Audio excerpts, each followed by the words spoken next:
Hello everyone, welcome to NEC Racket. And as we do discuss today we are discussing the Bezier curve, the most prominent topic in the computer graphics. तो Bezier curve को मैं यहाँ short में बहुत ही easily समझाऊंगी ताकि आप अपने examination में कोई भी क्वेश्चन इस पे गलत नहीं करेंगे. ओके तो सबसे पहले हम बात करते हैं कि Bezier कर्व जो बेस्ड है वो है स्प्लाइन कर्व पे. स्प्लाइन कर्व को हम बोल सकते हैं कि curve are basically categorized into three categories. First one is your implicit, second one is your explicit, and third one is your parametric curve.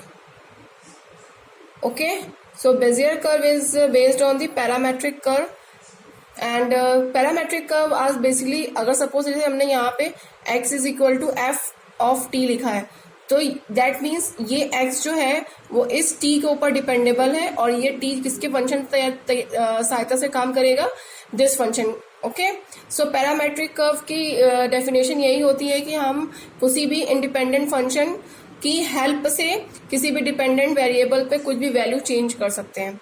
Okay so Bezier curve basically ये एक French engineer थे peri Bezier, उन्हीं के नाम पे ये curve का नाम पड़ा था और इसमें कैड कैम एप्लीकेशंस में यूज किया जाता है इमेज को स्मूथ प्रोवाइड करने के लिए. सपोज अगर हमने यहाँ पे इस तरीके से कोई भी इमेज है तो ये एक इमेज को स्मूथ प्रोवाइड करते हैं कर्व. तो इसमें अगर हम पॉइंट्स की बात करें तो ये जो पॉइंट्स होते हैं इनको हम बोलते हैं कंट्रोल पॉइंट्स. जब भी कर्व इसके ऊपर से होके जाएगा इसके तो हम यहाँ पे इस तरीके से कुछ पॉइंट्स को कंट्रोल करते हैं तो उनको ही बोलते हैं कंट्रोल पॉइंट्स. ओके सो ये बेसिकली इसका एक फॉर्मूला बता देती हूँ. यहाँ पे बेजियर कर्व का होता है k is equal to 0 up to n P I B I of n power में n and t. So basically b यहाँ पे ये पी आई क्या है, p is a set of points. Set of points कौन से points, जिनके through हम कर्व को कंट्रोल करेंगे. Okay and B I of N T ये है Bernstein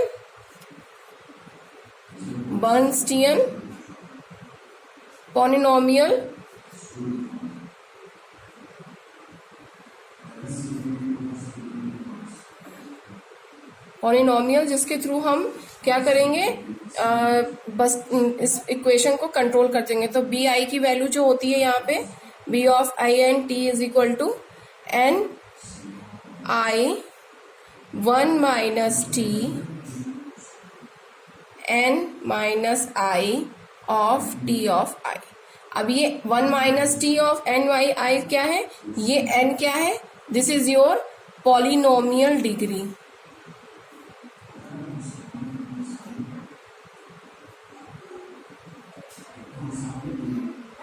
and I is the index and T is a variable. अब ये I is a index क्या है कि सपोज हमने जैसे यहाँ पे एक लाइन खींची, ठीक है, ये लाइन जो है इसमें दो पॉइंट्स है, यहाँ पे एक है हमारा P0 और एक दो है पॉइंट P1. तो इस पॉइंट से इस पॉइंट्स के बीच में अब हमको इस T की वैल्यू इस तरीके से लेनी है. ये T क्या है, एक ऐसा वेरिएबल जो हमको वैल्यू दिखाएगा इन पॉइंट्स के बीच की वैल्यू, जिसके थ्रू हम इस कर्व को कंट्रोल कर पाएंगे. This is your two value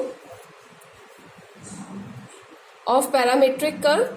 okay so यहाँ पे ये b की वैल्यू जो हो जाएगी, b की वैल्यू क्या हो जाएगी, दिस इज 1/2. ओके एंड अगर इस तरीके से कोई ऐसा कर्व दिया हुआ है तो इस तरीके से यहाँ पे वैल्यू क्या हो जाएगी, P1 3 क्यूबिक वाला टर्म है, P0 एंड P3 3 पॉइंट्स हैं. तो ये इसको बोलेंगे क्वाड्रिक बेजियर कर्व.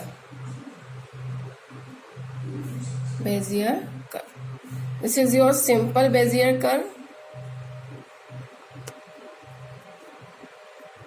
एंड अगर इस तरीके से यहाँ पे बना दें ऐसे वाला तो this is called as the, यहाँ पे कितने पॉइंट्स हैं, 1 2 3 4. This is called as the cubic Bezier curve. So now we will discuss the properties of the Bezier curve. तो बेजियर कर्व में सबसे पहले पहली प्रॉपर्टी क्या होती है कि डिग्री ऑफ द पॉलिनोमियल, हम कैसे इसको शेप करेंगे। तो डिग्री ऑफ द पॉलिनोमियल निकालने के लिए सबसे पहले हमको क्या करना पड़ता है, जैसे अगर यहाँ पे x की वैल्यू दी हुई है ये, तो यहाँ पे n+1 कंट्रोल पॉइंट्स होंगे, ठीक है, n+1 this is your control points, and इससे लेस हमेशा क्या होगी, ये डिग्री ऑफ दी जो भी हमारी वैल्यू है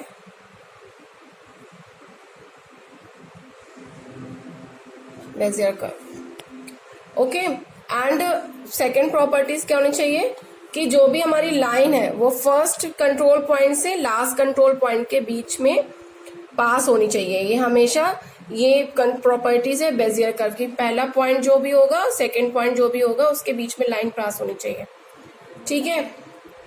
नेक्स्ट है कि अगर हम बात करें कि बेजियर कर्व की प्रॉपर्टी, तो इसको जो है कॉन्वेक्स हल प्रॉपर्टी बोलते हैं, कॉन्वेक्स हल प्रॉपर्टी। इस प्रॉपर्टी में क्या होता है, इस प्रॉपर्टी में ये कहता है कि पॉलिनोमियल जो है वो हमारा स्मूथली फॉलो करे कंट्रोल पॉइंट्स को। अब इसी कर्व में देख लीजिए, अगर हम कॉन्वेक्स हल बताएं तो कॉन्वेक्स हल इसके पॉइंट्स के ऊपर से बीच पे होके जाएगा, ठीक है। तो यहाँ पे हम इसको इस पॉइंट से इस ग्राफ को कंट्रोल कर सकते हैं, तो this is your the convex हल, तो इसको बोलेंगे कॉन्वेक्स हल, ठीक है। उसके बाद ये बात करता है कि अगर हमारी बेजियर कर्व की जो भी पॉइंट्स हैं वो सब डिवाइडेड हो जाए t is equal to t0 में, तो 2 सेगमेंट्स में डिवाइड हो जाएगा, और जो कि ज्वाइन करेंगे करस्पॉन्डिंग वैल्यू को आपस में parametric value which belongs to t is equal to t0. Okay, so I have covered in this video the complete properties of the convex hull. अगर आपको कोई भी क्वेश्चन पूछना है तो आप कमेंट बॉक्स में कमेंट करके पूछ सकते हैं। Thank you.